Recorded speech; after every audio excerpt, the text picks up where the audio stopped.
Hello மக்களே! கருணா இந்து செம இன்ட்ரெஸ்டிங்கா போயிட்டுருக்கு. இந்துவும் அவங்க அப்பாவை எப்படியாவது காப்பாத்தணும்னு சொல்லிட்டு, திவாகர் சூழ்ச்சியிலேருந்து எஸ்கேப் ஆகி, அப்படியே அந்த பைக் எடுத்துட்டு போனா, அங்க உள்ளவங்களும், "இந்த பைக் வேற ஒருத்தங்க பேர்ல இருக்குமா, இந்த போட்டியில நீ கலந்துக்கவே கூடாது" அப்படின்னு சொல்லிடுறாங்க. அத தெரிஞ்சுக்கிட்ட கருணாவும், "என்னோட பொண்டாட்டி பைக்க நானே மீட்டெடுப்பேன்னு" சொல்லிட்டு, அங்க போய் நம்ம இந்துவோட பைக்க மீட்டெடுத்து, அந்த போட்டியில இந்துவ கலந்துக்க வைக்கிறாங்கன்னே சொல்லலாம். ஒரு கட்டத்தில கருணா உதவியினால நம்ம இந்து அந்த போட்டியில ஜெயிச்சது மட்டும் இல்லாம, அவங்க அப்பா உயிர காப்பாத்திட்டாங்கன்னே சொல்லலாம். இதுல ட்விஸ்ட்டே இது எல்லாமே நம்ம கருணானால தான் நடந்துச்சு அப்படிங்கிறது நம்ம இந்துவுக்கு தெரிய வரல. வீடியோக்குள்ள போறதுக்கு முன்னாடி நம்ம சேனலுக்கு சப்ஸ்கிரைப் பண்ணுங்க. அப்படியே பக்கத்துல இருக்க பெல் ஐகானை கிளிக் பண்ணிருங்க. அப்பதான் நான் போடுற வீடியோலாம் உங்களுக்கு நோட்டிஃபிகேஷனா வரும். நம்ம பாண்டி சொன்ன மாதிரியே இந்துவும் இந்த பைக் போட்டியில எப்படியாவது சேர்ந்து இந்த பணத்தை வின் பண்ணிடணும் அப்படின்னு ஒரு நம்பிக்கையில இருந்துட்டு இருக்காங்க. அந்த சமயத்துல திவாகரும் எப்படி இருந்தாலுமே இந்த இந்துவை ஏதாவது ஒரு வழி பண்ணணும் அப்படின்னு ஒரு யோசனையில இருக்கும்போது அந்த பைக் போட்டியில யாரெல்லாம் கலந்துக்கிறாங்களோ அதுக்கான லிஸ்ட் எல்லாமே நம்ம திவாகரோட கையிலேயே கிடைக்குது. அதுல பாத்தீங்கன்னா இந்துவோட பேரும் இருக்கு. இந்துவோட பேரை பார்த்த உடனே பயங்கர டென்ஷன் ஆன திவாகரும், பாத்தீங்களான்னா இந்த இந்து எவ்வளவு பெரிய ஆளா இருந்திருக்கான்னு சொல்லிட்டு அவ பேரு இந்த லிஸ்ட்ல இருக்குது, கண்டிப்பா அதுல ஜெயிக்கலான்னு ஒரு பிளானை போட்டிருப்பா அப்படின்னு சொல்லும்போது நம்ம கிருபாகரனும், திவாகர் கண்டிப்பா இந்த இந்து இந்த போட்டியில ஜெயிக்கவும் கூடாது, அவ கலந்துக்கவும் கூடாது, அதுக்கான வேலைகளை நீ செய்ய ஆரம்பிச்சிடுன்னு சொல்லிடுறாங்க. நம்ம திவாகர் சும்மாவே இந்துக்கு மேல பழி வாங்கணும் அப்படிங்கிற ஒரு எண்ணத்துல இருக்கக்கூடிய ஆளு கிருபா வேற சொல்லிட்டாங்க. இப்ப கேட்கவா வேணும். அப்படி இந்து எப்படியாவது இந்த பைக் ரேஸ்ல கலந்துக்கணும் அப்படின்னு சொல்லிட்டு இருக்கும்போது திவாகரோட சூழ்ச்சியில சிக்கிட்டாங்க. அப்படி இந்துவா பார்த்த உடனே, எவ்வளோ தைரியம் இருந்தா அந்த பைக் ரேஸுக்கு போகலான்னு இருப்பேன், ஒன்றும் நான் சும்மா விட்டாதானடி அப்படின்னு சொல்லிட்டு இந்துவை அப்படியே தள்ளி விட்டு ஒரு கதவுக்கு பின்னாடி அடைச்சிடுறாங்க. இந்த ரூமை விட்டு நீ வெளியிலே வர முடியாது, பைக் ரேஸ் முடியறது வரைக்கும் நீ இங்கேயே இருக்க வேண்டியதான் அப்படின்னு சொல்லிட்டு சத்தம் போட ஆரம்பிக்கிறாங்க. அதோட இல்லாம திவாகரும் நம்ம ஜெயந்தி எல்லாருமே வார்ன் பண்ண ஆரம்பிக்கிறாங்க. யாராவது ஒருத்தங்க இந்த இந்துவை திறந்து விட்டீங்கன்னா அப்புறமா நடக்கிறதே வேற, என்னை பத்தி உங்க எல்லாருக்குமே தெரியும் தானே அப்படின்னு சொல்லிட்டு சத்தம் போட ஆரம்பிக்கிறாங்க. அப்படியே அதை கண்காணிக்கிறதுக்கு ஆட்களையும் விட்டுட்டு நம்ம திவாகர் அந்த இடத்துல இருந்து கிளம்பிடுறாங்க. இந்துவும் எப்படியாவது என்னோட அப்பா உயிரை காப்பாற்றணும், எங்க அப்பா பாவம், எங்க அப்பா நல்லபடியா இருக்கணும், அவங்கள காப்பாற்றணும்னா கண்டிப்பா இந்த பைக் ரேஸ்ல நான் கலந்துக்கிட்டாதான் உண்டு அப்படின்னு சொல்லிட்டு சத்தம் போட ஆரம்பிக்கிறாங்க. நம்ம ஜெயந்திக்கு இதெல்லாம் கேட்க ஆரம்பிக்குது. ஜெயந்தியும் எப்படியாவது நம்ம இந்துவை காப்பாற்றணும், இப்போ என்ன செய்யறது அப்படின்னு சொல்லிட்டு அங்கே உள்ள ஆட்கள் எல்லாத்தையுமே டைவர்ட் பண்ணி வெளியில் அனுப்பிடுறாங்க. அது மட்டும் இல்லாமல் இந்து உள்ளே இருக்கக்கூடிய கதவை திறந்து விடுறாங்க. அப்படி ஜெயந்தி இந்து கிட்ட, இந்து நீ எதுக்குமே கவலைப்படாத, இங்கே உள்ள விஷயத்தெல்லாம் நான் பார்த்துக்கிறேன், நீ அந்த டைமுக்குள்ளே அங்கே போய் அந்த ரேஸ் எல்லாம் நல்லபடியாக அட்டன் பண்ணிட்டு அந்த போட்டியில் ஜெயிச்சுட்டு வா, அப்போ தான் உன்னோட அப்பா உயிருக்கு எந்த ஆபத்தும் வராது அப்படின்னு சொல்லிட்டு நம்ம ஜெயந்தி இந்துவுக்கு ஆதரவாகவே இருந்துட்டு இருக்காங்க. இந்துவும் ஜெயந்தி கிட்ட ரொம்பவே தேங்க்ஸ்க்கா, நான் இப்போவே கிளம்பி போகிறேன்னு சொல்லிட்டு அவங்க முகத்தை எல்லாமே மறைச்சிட்டு அந்த இடத்துக்கு போவதுக்கு தயாராகிறாங்க. சரி பைக், இங்கே உள்ள பைக் ஏதாவது எடுத்துகிட்டு போயிடலான்னு சொல்லி வேற ஒரு பைக்கை எடுத்துட்டு அந்த போட்டிக்கு தயாராகிட்டாங்க. அங்கே நம்ம இந்து வந்த உடனே அங்கே உள்ள ஆட்களும், யாருமா நீ முகத்தெல்லாம் மறைச்சிட்டு வர, என்ன விஷயம், சரி உன்னோட பைக் நம்பரை காட்டு அப்படின்னு சொல்லும்போது பைக்கையும் பார்க்குறாங்க.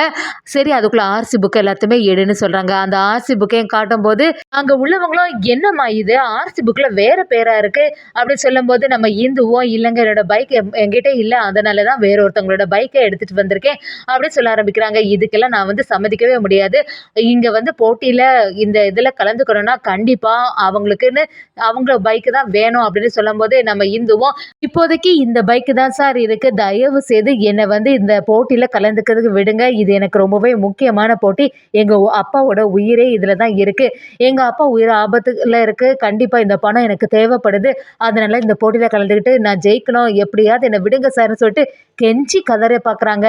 என்னதான் இருந்தாலும் அங்க உள்ளவங்க அனுமதிக்க மாதிரி இல்லை. இல்லைம்மா எங்கனால இந்த ரூல்ஸ் மீற முடியாது, எங்களுக்குன்னு தனி ரூல்ஸ் இருக்கு, இந்த போட்டியில கண்டிப்பா கலந்துக்கணும்னா அவங்களுக்குள்ள பைக்கை தான் எடுத்துட்டு வரணும், அதே மாதிரி ஆர்சிபிக்கில் அவங்க பேர் தான் இருக்கணும் அப்படின்னு சொல்லிட்டு ரொம்பவே ஸ்ட்ரிக்டா சொல்ல ஆரம்பிக்கிறாங்க. நம்ம இந்துக்கும் கடைசி நேரத்துல என்ன செய்யறதுன்னு தெரியாம அந்த இடத்துல கதறி அழ ஆரம்பிச்சிடுறாங்க.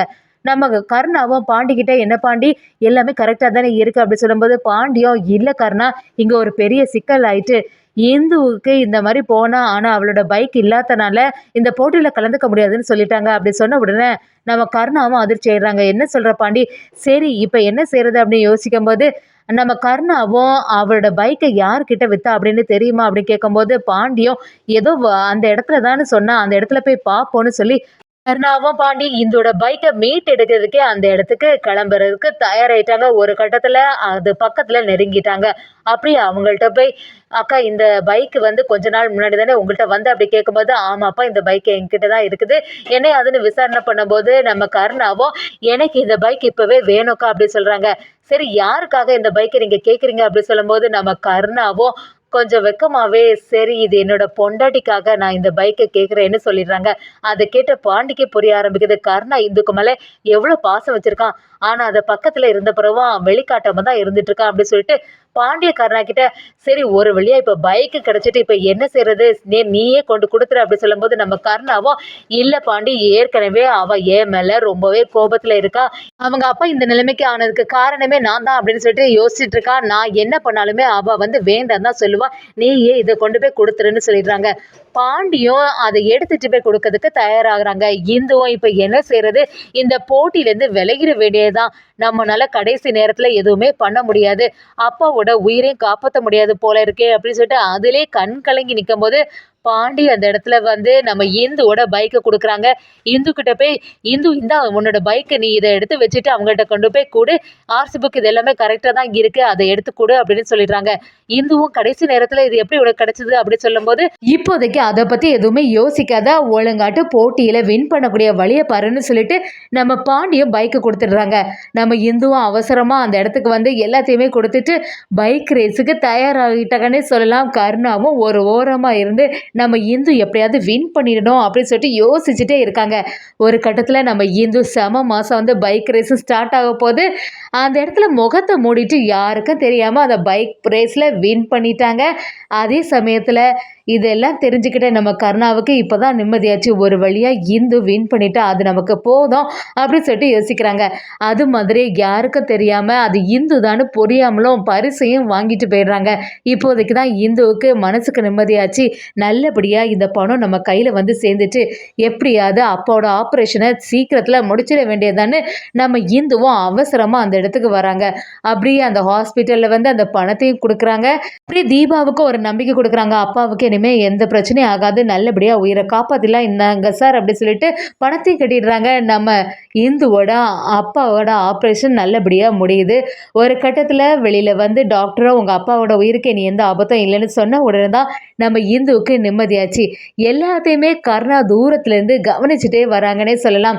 அதே சமயத்துல திவாகர் பயங்கரமா எரிச்சல் ஆகுறாங்க. இந்த இந்துவை வீட்ல இருந்து தப்பிக்க விட்டது கண்டிப்பா இந்த ஜெயந்தியா தான் இருக்கும். அவளை சும்மாவே விடக்கூடாதுன்னு சொல்லிட்டு ஜெயந்தியை எப்பவும் போல திட்ட ஆரம்பிக்கிறாங்க. எல்லாத்துக்கும் காரணம் நீதானே ஜெயந்தி.